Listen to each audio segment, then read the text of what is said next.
Dr. Gale Burstein. I'm the Erie County Department of Health Commissioner.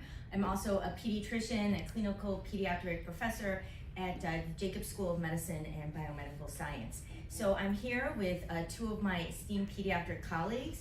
I have to my right Dr. Perez, who's also a pediatrician specializing in pulmonology, and that's disease of the lungs.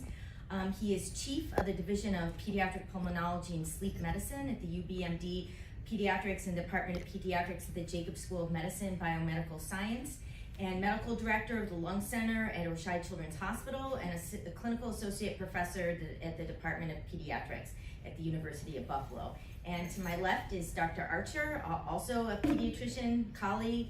I'm the interim chief of general pediatrics and the medical director of the Oishei Children's Hospital Primary Care. So we are here today together speaking to you all as pediatricians.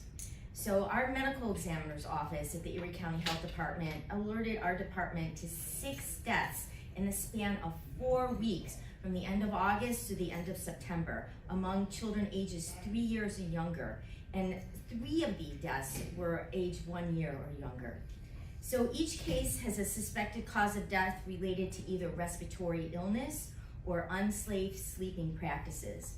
So this is an unusual number for childhood deaths related to respiratory illness.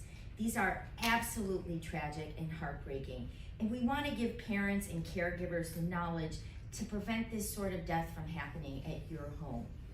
So October is also Safe Sleep Month, and as the weather turns colder, and it will turn colder very soon, we have some safety recommendations later on in this press conference to help people create a safe sleeping space for your infant at home.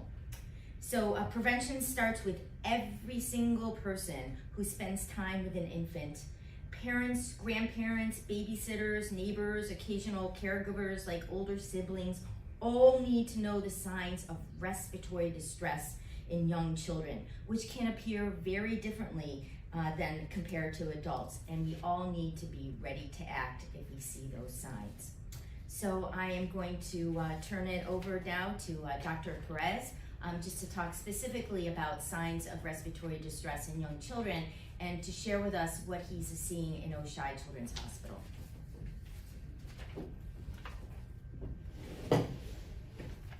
Good morning, everybody. Again, thank you, Dr. Burstein, for the invitation to talk about this very important topic. So something that we need to remember is that kids tend to get sick quite often, especially during the winter season. This is not uncommon. And usually these tend to be like minor colds, nasal congestion, some cough. But these colds can turn badly very quickly, especially in young kids, particularly the ones under 1 year of age, and those that might have a disorder or comorbidities, like kids that are born premature, or they might have an underlying condition. So what is very important is that to understand that parents know their kids their best. So if the parent is worried about how the kid looks like, that is a yellow flag, and that's the reason to visit your pediatrician. There are some signs or symptoms we always recommend parents to look for.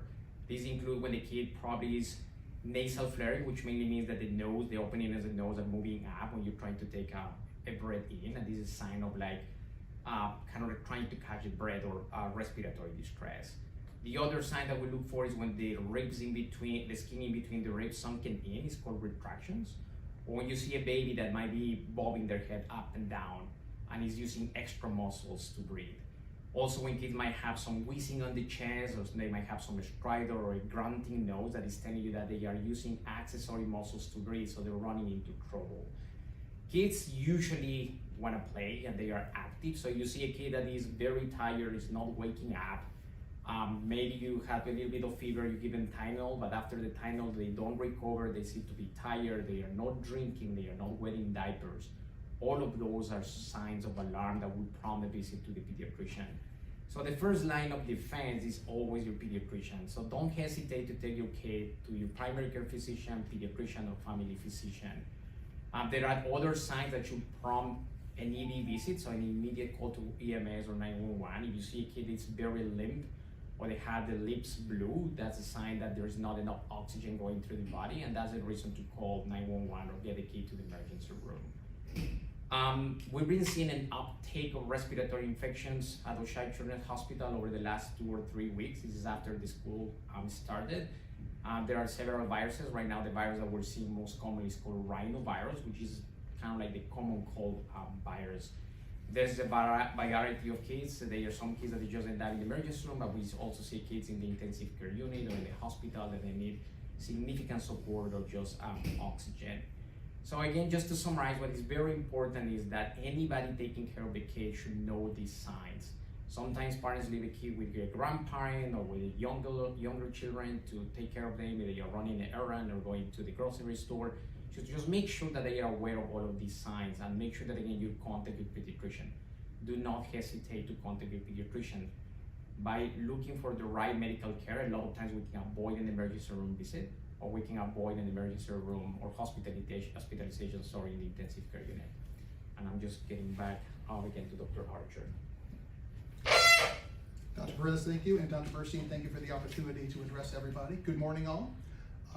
October is Safe Sleep Month, and that's something that is on the minds of all pediatricians. We want to make sure that all of our kids are getting a good night's sleep, all our parents are.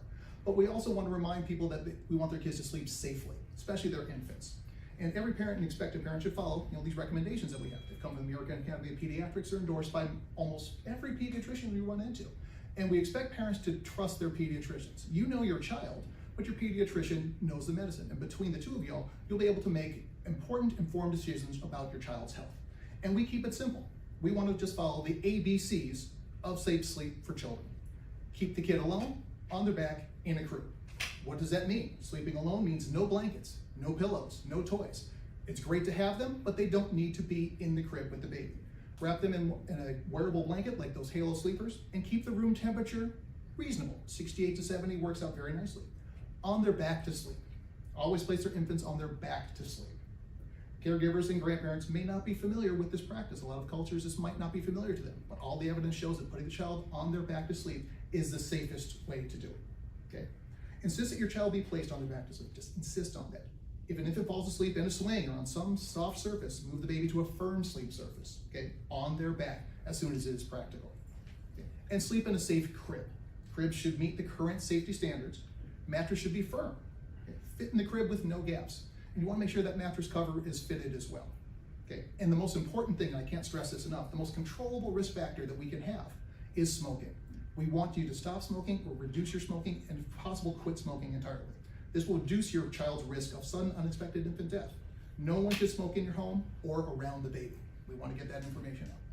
And when you have any questions, follow up with your pediatrician, a trusted voice that you know. Okay? Thank you very much for that time, and I want to turn things back to Dr. Burstein. Thank you.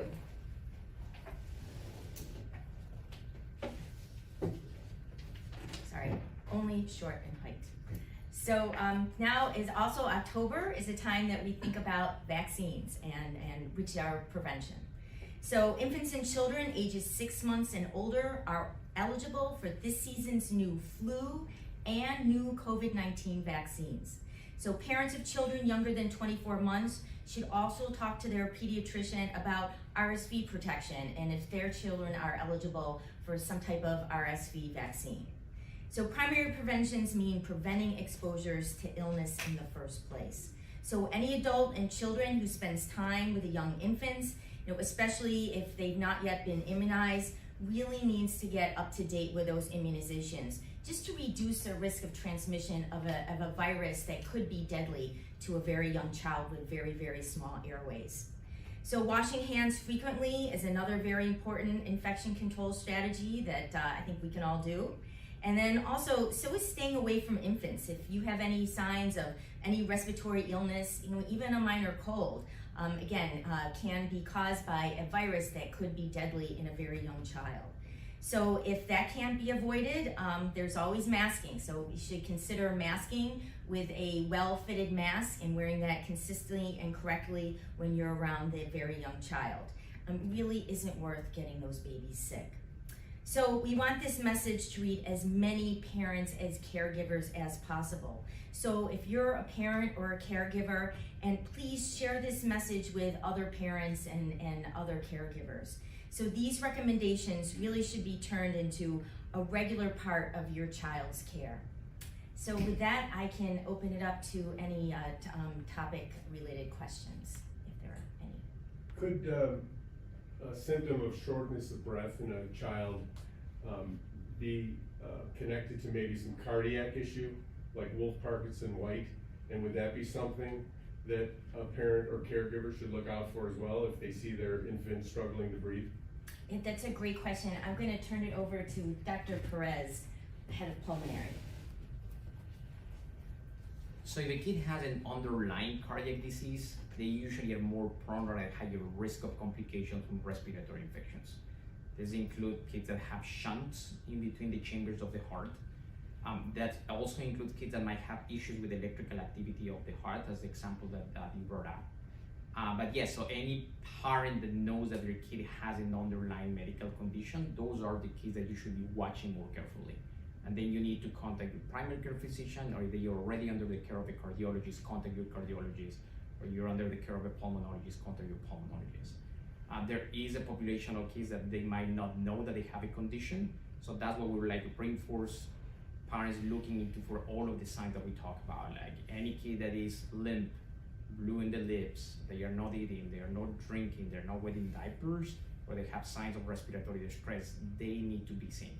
Don't wait too long. If you wait too long, that is the case when kids often end up in the emergency room, or they might end up in the ICU with respiratory failure.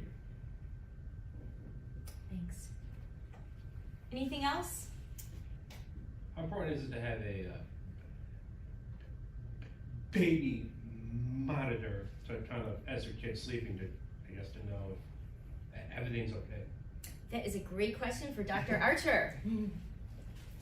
That is indeed a great question. I think nothing is more important to parents than peace of mind, and having that baby monitor is never going to be a bad thing to have on hand.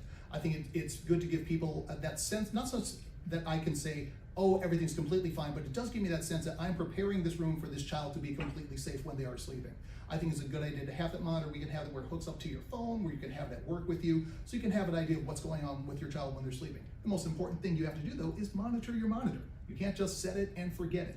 You need to pay attention to what's going on with that monitor and not just leave that as the only thing that allows you to be on guard for your child's care and safety. I think they're a good idea, not a problem. Thank you. Anything else? All right, well, thank you very much for joining us this morning and sharing the message about safe sleep and looking for signs and symptoms of respiratory distress and taking action on very young children. Thanks.